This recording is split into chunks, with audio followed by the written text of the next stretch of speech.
Paz e graça, irmão. Rapaz, tá difícil gravar vídeo, viu?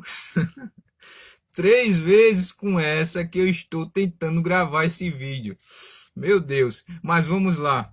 Que Deus nos confira a graça para que nós agora possamos concluir esse assunto, ok? Aleluia. A carta a qual nós vamos meditar nessa tarde é a carta de Paulo a Éfeso, capítulo 2, ok? Versos de 1 até o verso 22. Eu vou expor aqui para você aquilo que eu já estava falando no vídeo a qual foi interrompido, ok? Então eu vou aqui repetir tudo novamente, com toda a calma. Não tenham pressa. Aqui em Éfeso, né, aonde Paulo ele vai se referir no capítulo 2, existem aqui algumas divisões nesse texto. Primeira divisão, capítulo 2, versículo de 1 a 3. Paulo aqui ele vai mostrar o estado outrora dos membros daquela igreja de Éfeso, ou seja, o antigo modo de vida em que eles estavam a viver. Então ele vai dizer, olha, vai mostrar aqui que eles viviam mortos em pecado e etc. Então essa é a primeira divisão. O estado de vida outrora dos membros da igreja que formava a igreja de Éfeso. A segunda divisão aqui é a fonte e o propósito da redenção eterna de Deus. Então aí vai do capítulo 2, versos de número 4 a 7. A terceira divisão aí é no capítulo 2 de Efésios, versículos de 8 a 10. Paulo aqui vai mostrar como os homens eles são salvos pela graça de Deus. A quarta divisão desse capítulo 2, Paulo agora vai mostrar aqui a posição dos gentios, né? A posição dos gentios, e vai mostrar aqui 7 coisas que separavam os gentios da comunidade de Israel. Então ele vai mostrar que os gentios eles não faziam parte de Israel, estavam separados de Deus, não tinham Messias, eles não tinham a lei, não tinham uma verdadeira adoração, né? Não tinham os rituais de cerimônias e etc. Ele vai mostrar aqui 7 coisas que separavam os gentios do povo de Israel. A quinta coisa aqui, no capítulo 2, versículo 13, Paulo aqui vai mostrar que esses gentios, eles agora se achegaram, né? Se achegaram a Cristo por meio do seu sacrifício. Já no capítulo 2, versículo do 14 até o versículo 22, Paulo aqui vai mostrar agora que tanto os gentios como os judeus, eles agora formam todos a igreja do Novo Testamento. Então, essa barreira de separação, ela foi quebrada através do sacrifício de Cristo na cruz do Calvário. Então, esse sacrifício, esse sangue, ele colocou por terra toda a barreira de separação que havia entre os gentios e os judeus. Então agora, tanto os judeus como os gentios que creem em Cristo, que são chamados em Cristo para servir a Deus, né, tornando-se assim a noiva de Cristo, eles agora juntos compõem-se a igreja, a noiva do Cordeiro, né? E por que não falar a igreja do Novo Testamento? Mas enfim, Paulo aqui no capítulo 2, né, no capítulo 2, versos de número 8 a 9, né, é o ponto-chave do nosso tema, porque somente a fé. Eu quero aqui mostrar para vocês alguns pontos. Primeiro ponto, a fé não é de todos. Segundo ponto, a fé é um dom de Deus. Terceiro ponto, somente os eleitos responderão positivamente a este presente dado por Deus. E quarto ponto, qual a importância dessa fé? E sem ela, o que seria de nós? Então tem alguns pontos aqui no estudo que eu fiz, segundo a graça de Deus, que eu quero mostrar para vocês. Por que somente a fé? E Paulo aqui, no capítulo 2, verso 8 e 9, ele diz, porque pela graça sois salvos. Ou seja, Paulo aqui ele coloca a graça como um fator principal de Deus para a salvação do homem. Ou seja, nunca, nós temos que entender isso, nunca ninguém foi salvo sem ser pela graça. Como assim? Então o Senhor está dizendo que tanto no Antigo Testamento como no Novo Testamento todos foram salvos pela graça? Exatamente isso. Ninguém, desde o Antigo ou para o Novo Testamento, ninguém foi salvo sem ser pela graça. A graça de Deus é o fator principal, né? A graça de Deus é o fator principal da salvação humana. É por isso que ele diz, porque pela graça, né? Porque pela graça, ou seja, a graça de Deus, ela é o fator principal da salvação humana. Nunca houve salvação sem graça. Nunca. Nunca. Nunca houve salvação sem graça. Né? Nunca. Toda salvação, ela gira em torno da graça. Cristo, ele veio em uma missão pela graça. Ele morreu em uma missão pela graça. Ele ressuscitou para nos dar uma missão de propagar o evangelho por meio da graça. Cristo voltará e nos resgatará, né, por meio dessa dádiva. Porque a graça de Deus é que tem nos sustentado mediante o Espírito Santo de Deus que está sobre a igreja. A igreja não teria chegado até aqui, a igreja não teria resistido o que ela passou ao longo de sua história, se não fora a graça de Deus e o Espírito Santo de Deus que impulsionou a igreja a pregar o evangelho, mesmo em densas perseguições a qual ela passou aqui na terra. Porque foram imperadores, foram reinos e reinados em cima da igreja, em cima daquela igreja que aparentemente parecia indefesa, mas que tinha a graça de Deus sobre ela, que tinha o Espírito Santo lhe impulsionando. Mesmo sendo mortos, eles pregavam o evangelho. Então, a graça de Deus é o fator principal. Paulo coloca aqui o fator principal da salvação. Qual? A graça. Ninguém nunca foi salvo sem ser pela graça. Então, ele agora diz, por meio da fé. Porque ele vai dizer agora, você é salvo pela graça, mas tem um fator aí. É pela graça, mas é mediante a fé. Você é salvo pela graça mediante a fé. Ou seja, tem um fator. E isso não vem de vós. Isso que não vem de nós, isso aí se refere justamente a essa fé. Essa fé aqui é conhecida como fé salvadora. E esta fé salvadora é um dom de Deus. É por isso que ele diz, não vem de vós, é dom de Deus. Justamente, queridos.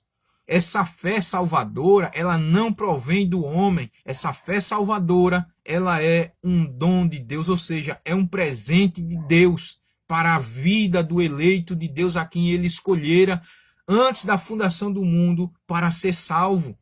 Então, meu amigo, a fé, o primeiro fator aqui que eu quero enfatizar é que a fé, ela não é de todos. Quando você vai ler 2 Tessalonicenses, capítulo 3, versículo 2, Paulo vai dizer lá que a fé não é de todos. E se você e eu formos estudar cautelosamente sobre este assunto, que a fé não é de todos, nós veremos que a própria Bíblia, ela vai nos mostrar esta realidade. Se você ler em Atos dos Apóstolos, capítulo 28, versículo do 23 ao 29, você vai ver, Paulo pregava, mas nem todos davam credibilidade e depositavam fé no que Paulo estava a pregar. Isso aí mostra claramente que a fé, ela não é de todos. Ou seja, você pode pregar para multidões, você pode anunciar o evangelho para multidões, mas se elas não estiverem sobre o alvo da graça de Deus, da eleição redentora de Deus, elas não irão crer. Elas não irão crer porque a fé não é de todos. Talvez você já tenha passado por aquele período de evangelização a qual você está pregando, está anunciando o evangelho, e em meio àquilo você percebe o Espírito Santo de Deus, ele lhe traz o discernimento, né? Por que eu falo isso, que o Espírito Santo nos traz discernimento? Houve um período na caminhada de Paulo em que ele estava a pregar, e a Bíblia diz que ele olhou para o homem e viu que aquele homem tinha fé para ser curado. Ou seja, o Espírito Santo de Deus trouxe o discernimento a Paulo, né, sobre aquele homem, que ele tinha fé para ser curado. Ou seja, quem foi que fez Paulo ver isso na vida daquele homem? O Espírito Santo. O Espírito Santo trouxe o discernimento espiritual acerca da disposição de fé para a cura que aquele homem tinha. Então, já aconteceu comigo.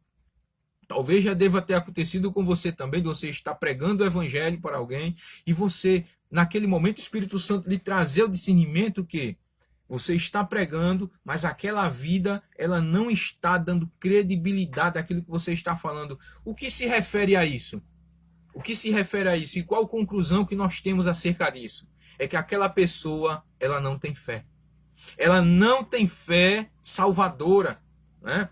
Você pode ver também em Atos dos Apóstolos, capítulo 14, versículo 4. A fé, ela não é de todos, irmão. Nem todos vão dar credibilidade. Sempre uns vão crer e outros não vão crer. Porque a fé não é de todos. É importante você saber, como estamos falando que a fé não é de todos, é importante você saber que o ímpio, existe nele algo chamado fé comum. Esse é o tipo de fé que chamamos que até os demônios têm, né? Esse é o tipo de fé que até os demônios têm. É conhecido teologicamente como a fé comum. Essa fé comum é aquela que Tiago fala. Tiago capítulo 2, versículo 19. Se crê tu que Deus existe, faze bem. Até os demônios creem que estremece. Ou seja, os demônios, eles creem que Deus existe. Mas nem por essa crença eles são salvos. Ou seja, quero dizer algo aqui, entre aspas, os demônios, eles têm doutrina, mas eles não têm ortodoxia. Eles até têm, entre aspas, doutrina, mas não têm ortodoxia. Eles creem que Deus existe. Eles creem, mas isso aí não leva eles a ser salvos. É justamente isso. Em Mateus capítulo 8, versículo do 29 ao 30, Jesus estava lá e os demônios diziam: por que viesse nos atormentar Jesus Cristo, Filho do Deus Altíssimo? Ou seja, o que é que nós possamos passar a entender aqui? Os demônios, eles creem, mas nem por isso eles são salvos. Ou seja, a fé comum, ela não pode salvar ninguém. Por quê? Se a fé comum ela pudesse salvar alguém, até os demônios e Satanás eles estariam salvos. Mas como essa fé comum ela não pode salvar ninguém do seu estado de condenação de pecados, ninguém pode ser salvo por ela. Ninguém. E a maior realidade disso é que se a fé comum ela pudesse salvar alguém, Satanás e os demônios, eles não estariam naquilo que Jesus falou, porque o inferno foi preparado para Satanás e os seus anjos. Se a fé comum ela pudesse salvar, Jesus não teria dito esse versículo. Pelo contrário, eles estariam salvos, não existiria inferno ou lago de fogo para condenação, né? Se a fé comum ela pudesse salvar, não necessitaria de que Jesus Cristo viesse à Terra. Por quê? Porque o próprio Deus, quando você vai ler Romanos, a carta de Paulo aos Romanos, no capítulo 1, versículo do 18 adiante, você vai ver que a ira de Deus ela se revela desde o céu contra toda a impiedade dos homens maus, né, que pervertem a verdade em mentira. E você vai ver a seguir, do versículo 19 a seguir, que Deus ele se revelou para o homem. Através de quê? Através dos meios naturais, através da natureza, através da criação. Ou seja, os homens eles tiveram o privilégio de olhar para a criação e perceber que essa criação ela teve um Criador. E que esse Criador, ele instituiu para esses homens alguns limites dos quais esses homens chegaram a quebrar. Ou seja, Deus ele se revelou através dos meios naturais da criação. O pecador ele iria olhar para a criação e iria dizer, olha, se existe a criação, é porque tem um Criador. E se tem um Criador, ele reina sobre nós. E se ele reina sobre nós, nós temos que estar sujeito a ele e o que ele requer de nós. Então, eles não abraçaram isso. Mas a Bíblia diz que eles descartaram, né? Eles descartaram isso aí. Essa oportunidade da graça de Deus, né? Da multiforme graça de Deus, ou seja, várias formas de Deus agir com sua graça, eles descartaram isso. Né? Ao invés de honrar o Criador, eles passaram a honrar a criatura. Né? Formando para si deuses, formando para si objetos de culto. Então o que foi que fizeram? Eles usaram a lei do raciocínio ao ponto de dizer, olha, já que o Criador, nós não conseguimos vê-lo, mas apenas vemos a criação, então vamos formar para nós deuses a qual nós possamos ver e sentir que eles estão aqui presencialmente. Então eles passaram a honrar mais a criatura do que o Criador. Então o que é que nós entendemos? Deus ele se mostrou para o homem, primeiramente, através da sua criação. A criação de Deus foi uma forma para que o próprio Deus ele viesse a se revelar para a sua criação, ou seja, nós, né? Quem olhasse para a criação iria logo notar que existia um Criador. Mas isso aí não levaram em conta. A Bíblia diz que Deus, a seguir, do versículo 20 a seguir, a 22 a seguir, de Romanos 1, diz que Deus entregou esses homens às suas próprias paixões. A pior coisa que existe é Deus entregar o homem para ele mesmo. O pior castigo que existe é Deus entregar eu para mim mesmo. Deus entregou, e a Bíblia diz que os homens se inflamaram com outros homens em suas carnes, ou seja, deixaram o uso comum, né? Pervertendo a lei da criação. Né? Deus os entregou. E a Bíblia diz que sobre eles viria repentina destruição. Essas repentinas destruição fala-se sobre doenças, fala-se sobre tragédias que viriam surgir após essa abominação. Então, o que é que nós aprendemos com isso aqui? Primeira coisa, a fé comum, ela não pode salvar ninguém. Esse é o primeiro fator.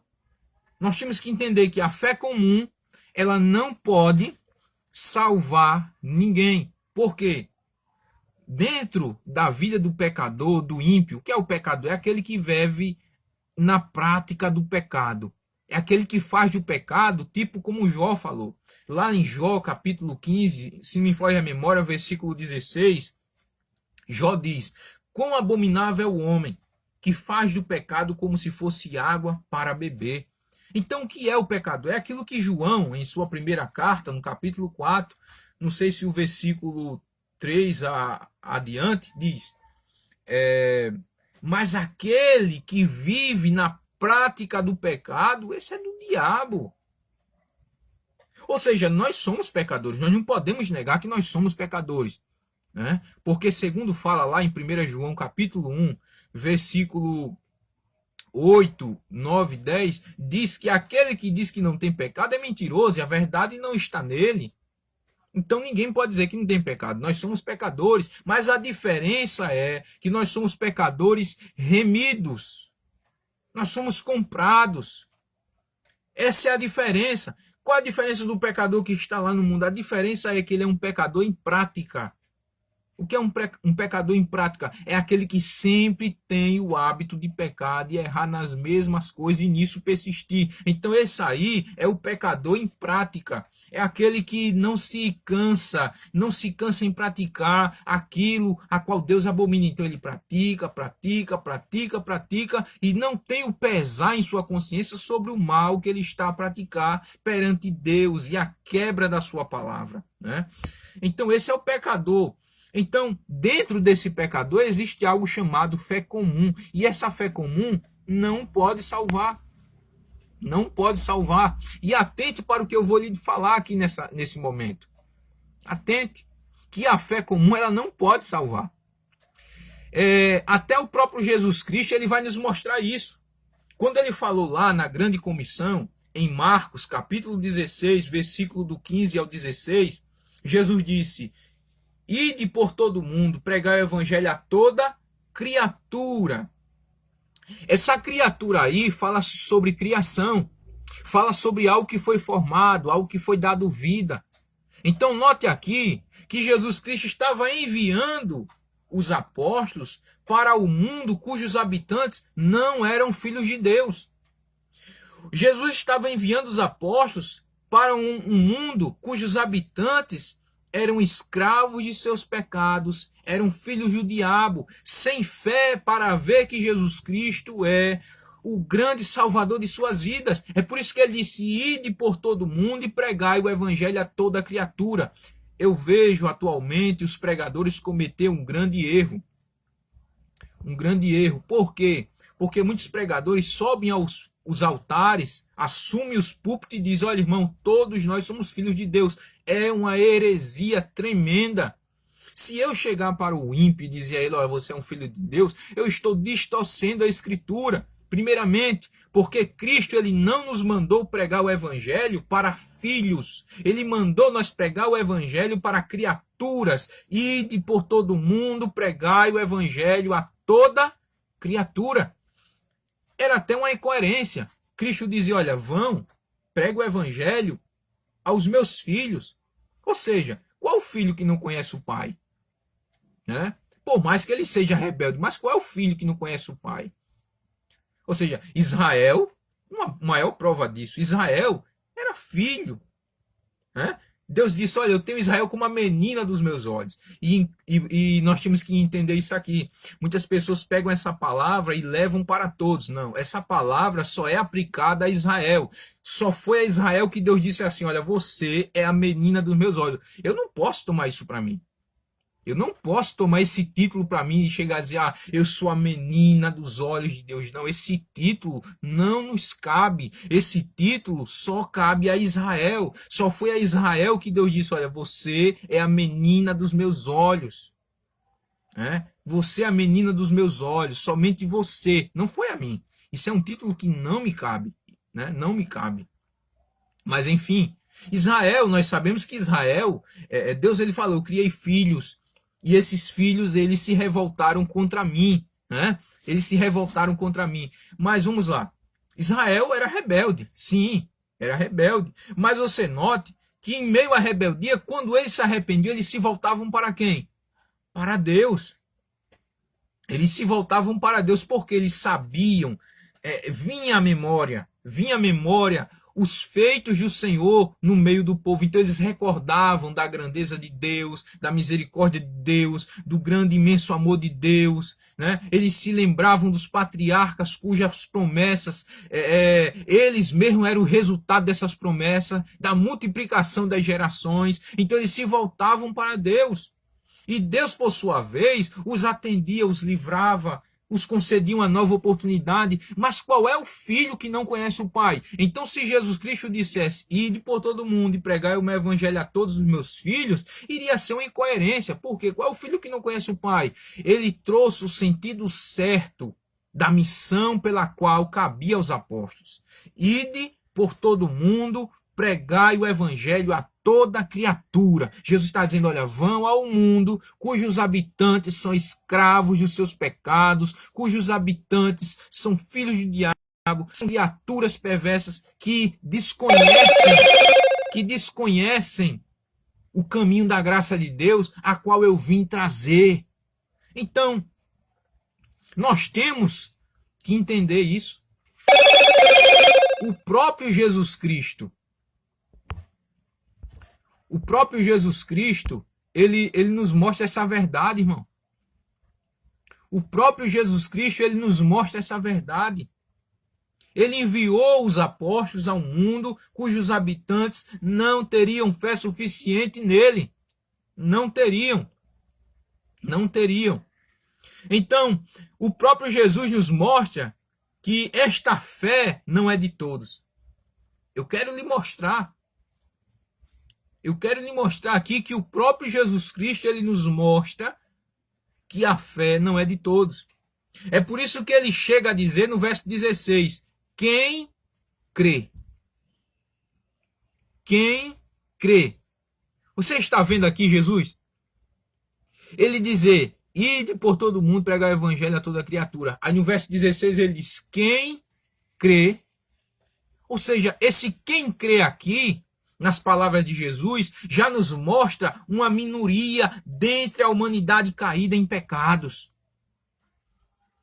Esse quem crê aqui, que Jesus falou, ide por todo mundo pregar o evangelho a toda criatura, e quem crê, então grave bem, essa palavra, quem crê, esse quem crê aqui nas palavras de Jesus, já vai nos mostrar aqui, Jesus nos revelando uma minoria dentre a humanidade caída em pecados. Ou seja, Jesus falou, olha, eu estou enviando vocês para um mundo cujos habitantes não vão dar credibilidade a mim. Mas quem crê? Então Jesus aqui estava nos mostrando que apenas uma minoria daqueles que ouvissem iriam crer. E esses que crescem vai ser o tema do nosso segundo ponto agora. O primeiro ponto eu mostrei para vocês que a fé não é de todos.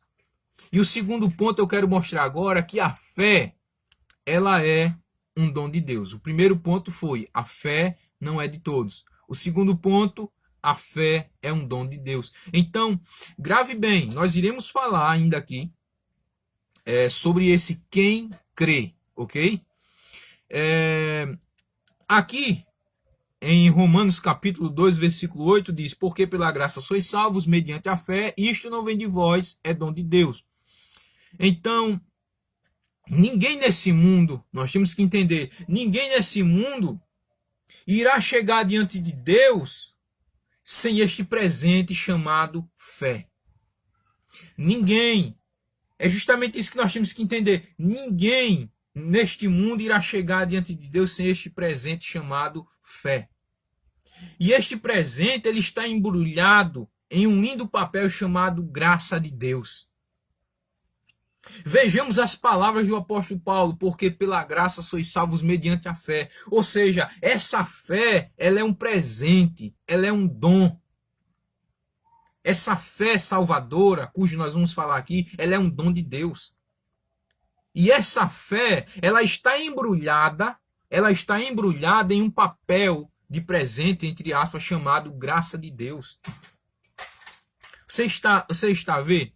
Porque Paulo falou, porque pela graça sois salvos mediante a fé. Então essa expressão aqui, porque pela graça sois salvos, isso aqui englobaliza toda a salvação em torno da graça de Deus.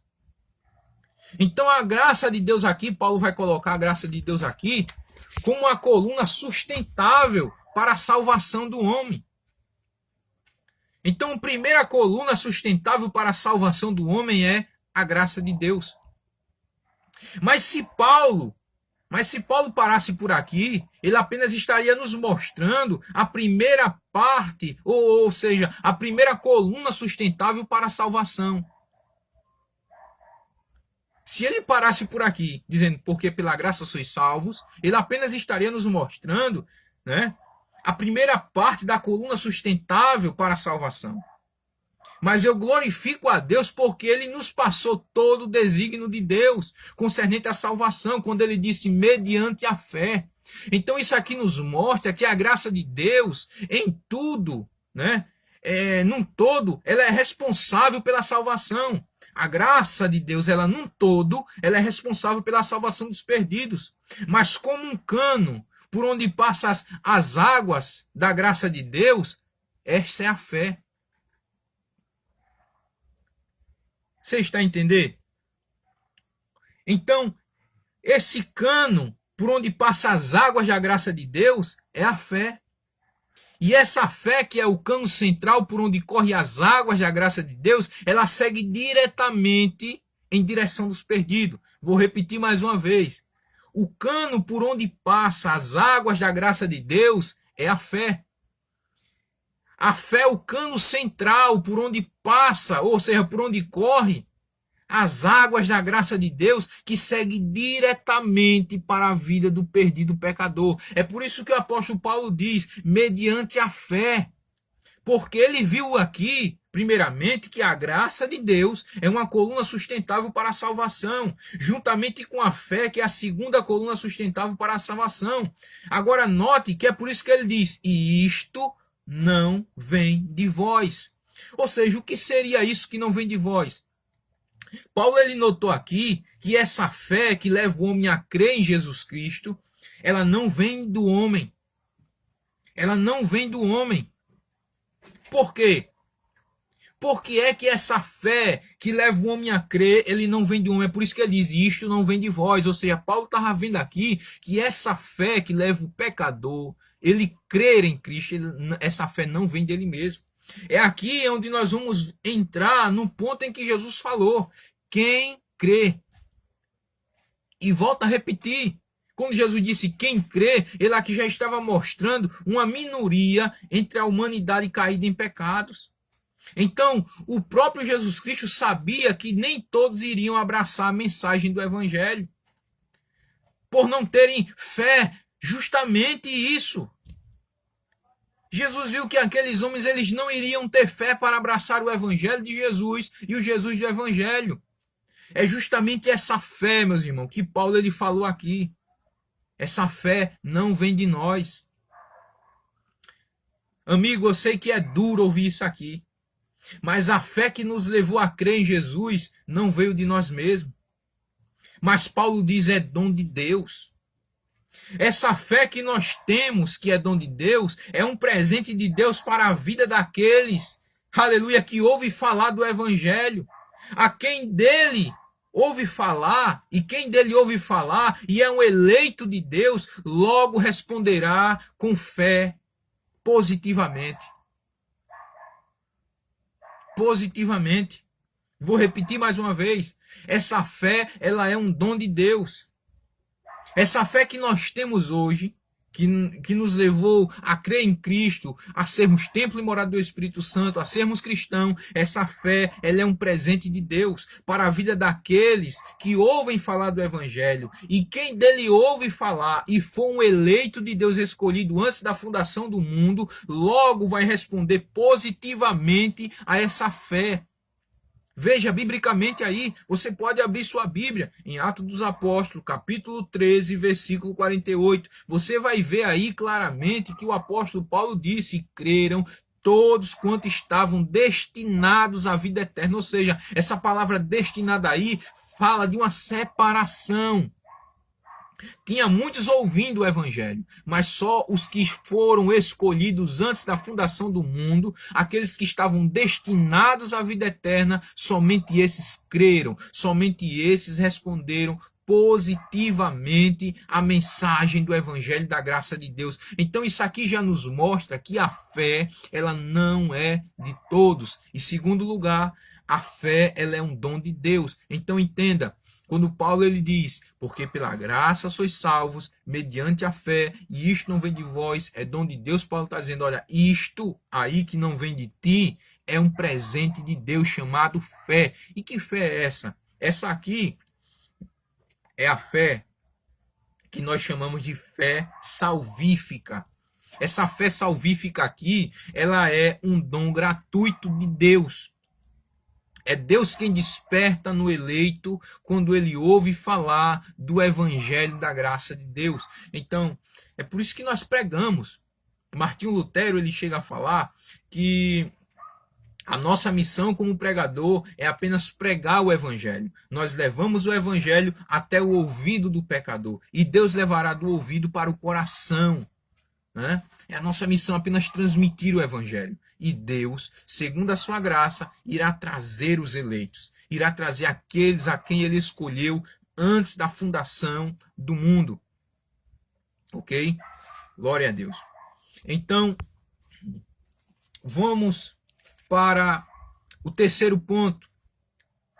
O terceiro ponto é, somente os eleitos responderão com esse presente dado por Deus. Ou seja, pode ter 1000 pessoas, somente os eleitos vão responder positivamente com essa fé.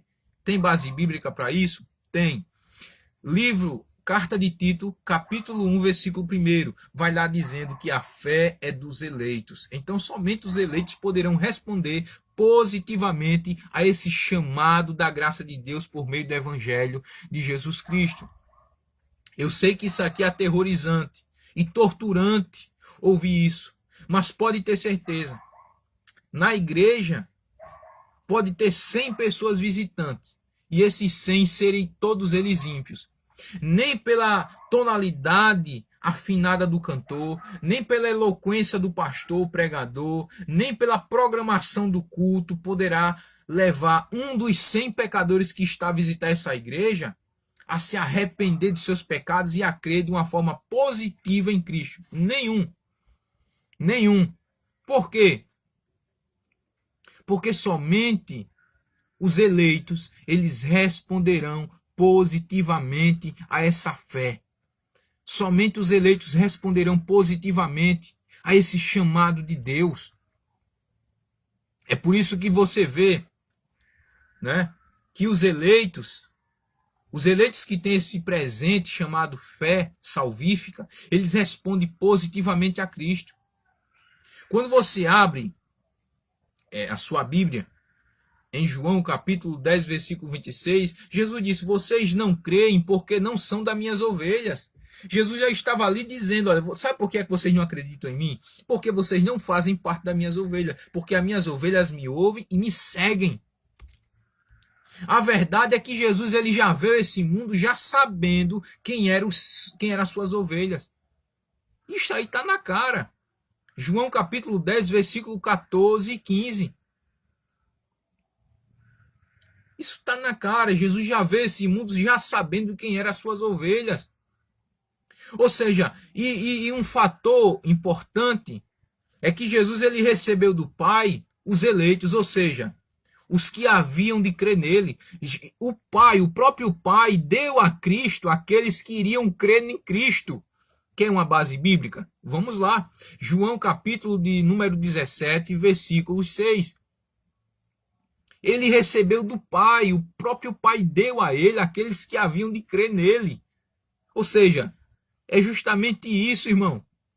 Essa expressão eram teus, aqui em João 17, 9, é uma afirmativa de que antes da convenção eles já pertenciam a Deus. Antes mesmo deles se converterem, eles já pertenciam a Deus no plano redentor de Deus. Antes da convenção, eles já pertenciam a Deus. Oh, que maravilha! É por isso que em João 6,37 fala, né, que ninguém pode ir até ele, né, sem que o Pai o leve. Ninguém vai até Cristo se não for dado pelo Pai. Ou seja, isso aqui nos mostra em João 17,9 que essa expressão eram teus, né? Isso aqui é uma afirmativa, irmão, de que antes da convenção eles já pertenciam a Deus. Então isso é a verdade, né? Isso é a verdade. Existem os eleitos antes da fundação do mundo. Efésios capítulo 1, versículo 4. Existem aqueles que foram escolhidos por Deus antes mesmo da terra ser formada, antes de tudo ser formada. Deus escolheu um povo para si, um povo eleito, um povo cujo estaria praticando boas obras. E essa eleição foi em Cristo, por meio de Cristo e para a glória de Cristo. Então nós temos que entender isso. Então, quando é que os nossos nomes eles passam a ser escritos no livro da vida do Cordeiro? Na eternidade. Eu sei que isso aqui é aterrorizante o que eu vou falar aqui, mas é a pura realidade. Você não vai encontrar na Bíblia, em momento algum, um apóstolo dizendo a um pecador: olha, repita comigo, escreva meu nome no livro da vida, né? Eu aceito Jesus, escreva meu nome no livro da vida hoje. Você não vai ver. Essa aberração só acontece em nossos dias. Mas sabe qual é a verdade? É que se Deus ele te chamou a servir a Cristo, é porque você é um eleito antes da fundação do mundo. E a grande realidade é que se você veio, é porque o teu nome já está escrito no livro da vida do Cordeiro que foi morto antes da fundação do mundo. Olha, antes da fundação do mundo. E a pura realidade está aí. Em Apocalipse 17:8. Então o nosso nome não passa a ser escrito no livro da vida quando nós começamos a seguir a Cristo. Não, o nosso nome ele já é escrito no livro da vida antes mesmo. Porque os eleitos que foram escolhidos por Deus, eles já pertencem a Deus antes mesmo da convenção. Antes mesmo da convenção. Você está a entender? Antes mesmo da convenção. Então, antes mesmo da convenção, ele já tem o seu nome escrito no livro da vida. Está claro aqui. No livro da vida do Cordeiro que foi morto antes da fundação do mundo. Então, quando foi que Deus escolheu homens e mulheres para o servir? Antes da fundação do mundo, quando não havia nada. Quando não havia nada nesse mundo. Nada.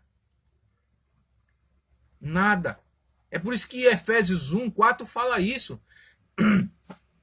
Você está a entender? Então vamos lá.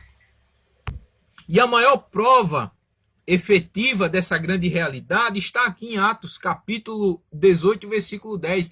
Paulo ele foi enviado para pregar. E ele disse, olha Paulo, não te canses, mas pregue. Pregue, porque eu tenho muitas pessoas nessa cidade para salvar. Eu tenho muitos lá. Atos 18, 10. Ou seja, Paulo iria pregar naquela cidade. Ainda iria pregar, mas Deus disse a ele, disse, olha, vai lá, não te cales não tem mais não, porque eu tenho muitas pessoas nessa cidade. Ou seja, isso aqui, né, as pessoas elas não estavam salvas, mas já pertenciam a Deus. Já pertenciam ao Deus soberano. Eu sei que isso aqui é duro, irmão, duro de ouvir essa verdade. Mas veja o que o próprio Jesus Cristo falou. Em Mateus capítulo 20, versículo 15. Acaso não posso eu fazer o que quero com o que é meu? Acaso não pode ele fazer o que ele quer com o que é dele? Como pode um barro ditar ao oleiro como é que ele quer ser feito? Não é o oleiro que forma e dita a forma em que o vaso vai ser feito, se pequeno, grande, se torto ou bem alinhado? Não é o barro que dita, mas é o oleiro quem dita a forma em que o barro ele vai ser formado em um vaso. Então, ele diz, ai daquele que contende com o seu Criador, porque não passa de cacos entre cacos. Então, nós temos que entender isso. Paulo aqui, ele foi enviado para pregar. Jesus encorajou a Paulo, disse, olha, não te cases, mas pregue, porque eu tenho muitas pessoas nessa cidade. Você pode ler em sua casa. Atos capítulo 18, versículo 10. Então esse fato de ter pessoas na cidade, isso aqui já enfatiza que aquelas pessoas não estavam salvas, mas elas já pertenciam a Deus. E após Paulo ir lá pregar, esses eleitos eles iriam responder positivamente em resposta de fé, a mensagem que Paulo iria trazer. E até o próprio profeta Jonas, ele reconheceu isso, irmão. Jonas capítulo 2, versículo 9, ele disse, a salvação pertence ao Senhor. Se a salvação pertencesse a nós estaríamos perdidos, mas a salvação pertence ao Senhor dos exércitos. Pertence a Deus. Então aí está. Primeiro, a fé não é de todos. Segundo, a fé é um dom de Deus. Terceiro, somente os eleitos responderão com esse presente dado por Deus.